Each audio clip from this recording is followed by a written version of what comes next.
Right, everybody, welcome back. I've got Joe Valenti back on the podcast.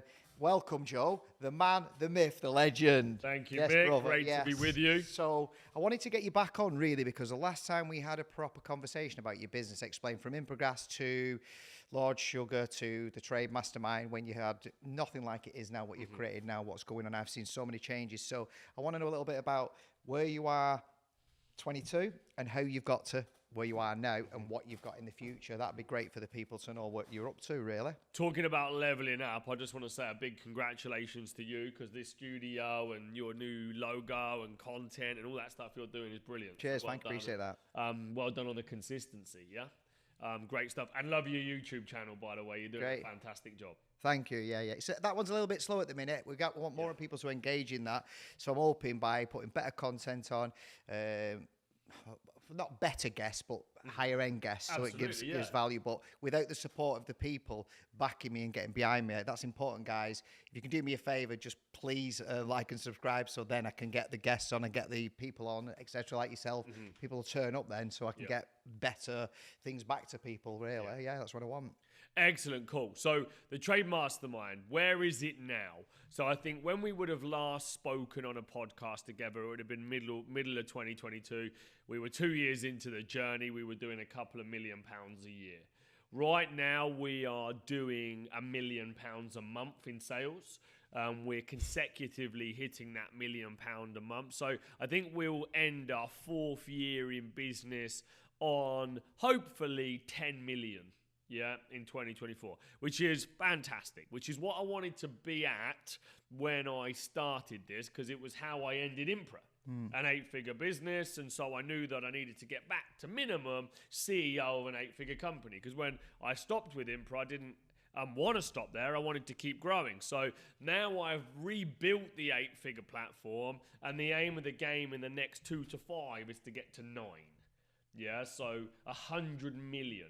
Now, whenever you're talking about 100 million or a number that you want to get to, there's kind of 3 ways to look at it. There's revenue, there's profit, and there's valuation.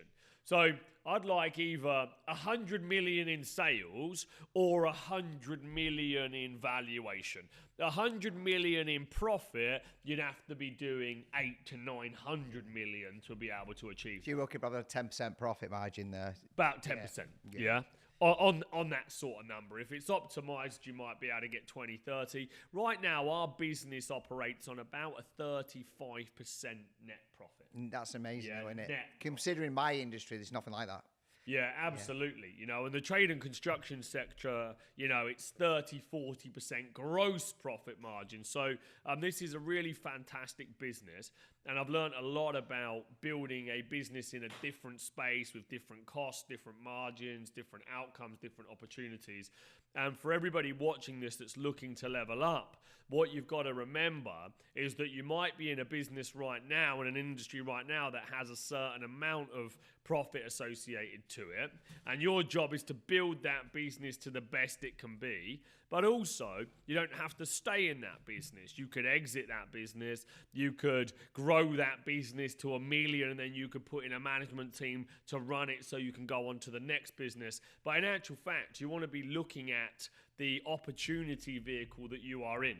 And you could have a level 5 skill set in a level 2 opportunity, and it's only going to go so far. You can go and work on it for 10, 12, 14 hours a day, build the best systems, the best processes, have the best organization, but the profit margin is the profit margin. So if it isn't going to grow, it isn't going to grow, yeah? If everybody that worked hard on something was successful, then everybody that worked in Amazon for 12 hours a day would be a multi-millionaire. So the hard work doesn't get the job done. It's about the smart work and the hard work on the right opportunity. Allocating your time correctly, Joe. Allocating your time correctly, because that's important. I've always felt like I've been robbed of time, but I've robbed myself of that time because I've been doing things that I shouldn't have done. I like me meeting you guys. You put me around people that you've put me around. It all seems to be exactly what you're saying. You can only limit. They hit the ceiling, and when they hit the ceiling, you've got to then look. Well, do I keep it at that ceiling or do I scale it to sell it? Yeah. So I think my opinion in my industry, and you can tell me if I'm right, around about 3 million is a decent turnover, manageable. Your industry has been not really done, so I don't even think you could even say there's no.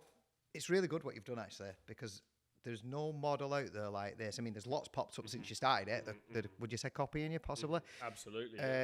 Which is going to happen, and that's a credit to you, basically, because people have seen what you're doing, and, you know, there's a lot of haters and stuff like that. I was talking about you there in the kitchen, where you've took it to, and I think to set up a business, what Joe's done, is unique because it's never been done. Like the Millionaire Mastermind, I'm involved with the Millionaire Mastermind. It's like a really unique. I would have never met these people, what Joe's introduced me to, having coffee with them, talking to them, speaking to them, picking their brains, saving me out when I hit the shit. There's a lot of things that come from the mentorship, which just isn't about basically learning and scaling business. It's about if you fuck up, I can turn to Joe and Joe and go, I don't know what to do, Mickey, and he did rightly put me onto the right connections. Thanks for that, Joe. Never forget that. Never forget that, mate. Never forget. Sorry for interrupting, but it was just me on a rant. That's good. It's good. Yeah.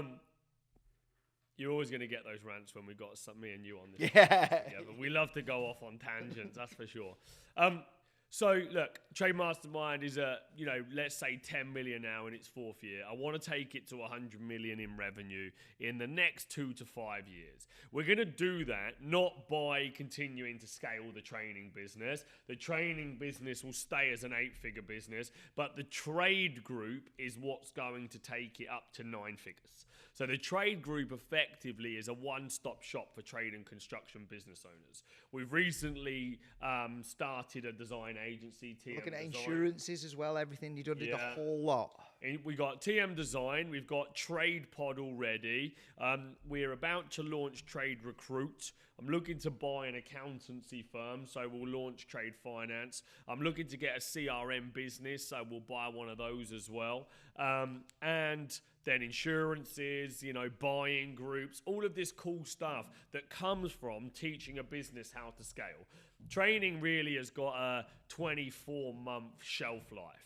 Once someone's come through the academy and then they've done one-to-one coaching or they've done Millionaire Mastermind, they get the knowledge, they get so successful, they do so well that they don't need to keep reinvesting back into that training. It's a choice. You could keep a mentor for, 3, 4, 5 years if you like, but usually when you're growing, you can outgrow your mentor. So you're looking for the next level of information. That was the whole concept of Millionaire Mastermind. When a business starts to generate sales and cash flow, where do you invest that cash flow to be able to start to create wealth? You're investing in your personal brand. This will pay you. This creates you equity in the marketplace for your business, for yourself. And, you never know when you're doing something like this, what doors it's going to open or how those dots are going to connect further down the line. You just got to keep showing up, podcast after podcast, video after video, and make sure you remain consistent. That's absolutely like the key. showering. Got to shower every day to keep clean. Yeah, absolutely. Yeah, absolutely. Yeah. I think I got that from you, actually. I think I did. There's a Jim Rohn quote about motivation, and it's like, if you're just motivated, I can't even remember what the quote is, so let's just not even bother going down. Moving on to first play.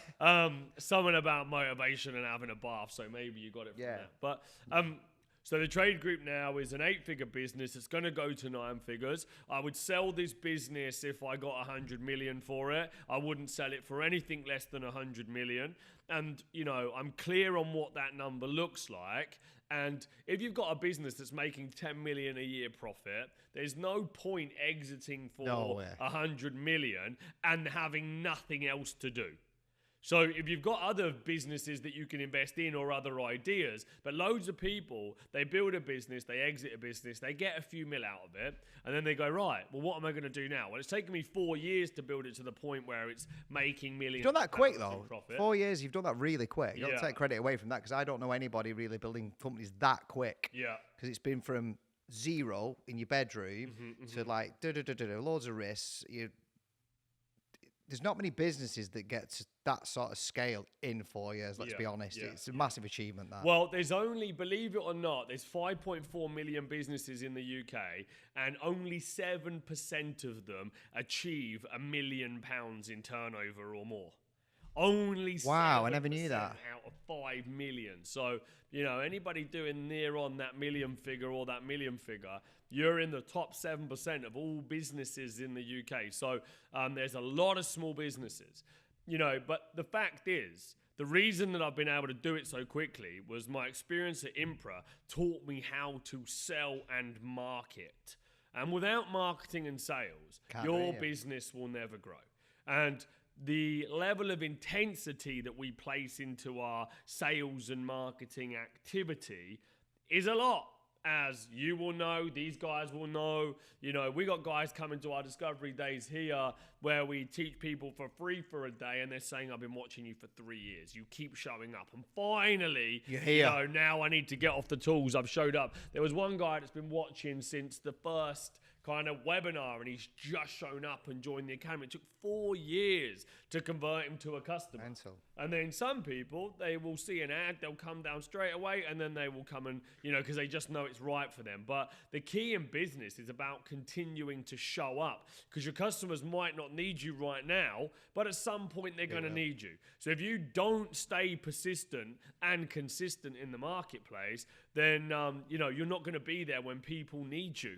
You know, and that's really, really important. But, you know, if I could just stay on this sales piece, the reason we've seen the rapid growth really in the last year and a half was down to the sales model, the operating system.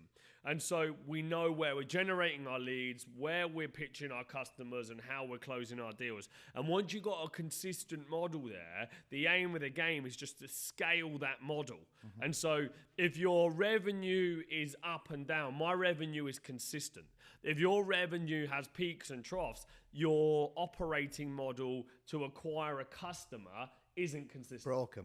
You just need to have leads, pitch, close. While I'm interrupting you there, sorry. Go for it. While I'm on to that, so what do you think you've spent in the last 4 years? This is a really interesting question. Spent on this company, putting stuff back in, because I think it's important to people to know how important it is to put money back in and not be afraid of doing that and not hold all your money like a stinge. So how much would you say you've put back in? I reckon over 4 years, we've probably spent... I don't know, so far this year to date, it's September, I reckon I've done about £1 million on marketing. Yes, it's huge, isn't it? It's huge to get that level of attention and what you're doing. I know that you've got a lot more savvy at that because obviously you've told me things in the past, but people say to me, yeah, mate, I'm going to set up, you know, we'll just put an ad in. I'm like, you stick 10 grand a month, you'll get 10 grand a month. Whatever you do is you're limited on that. So I think that's important what you're saying about sales. I mean, you know me, I've always been shy about sales, and it's only now that I've now got Gaz that's doing the sales. I've got Wes involved, and that was all because of me being poorly. And I wish I'd have took Joe's advice right at the beginning, but I was scared. I was just scared of doing it. It's true. You haven't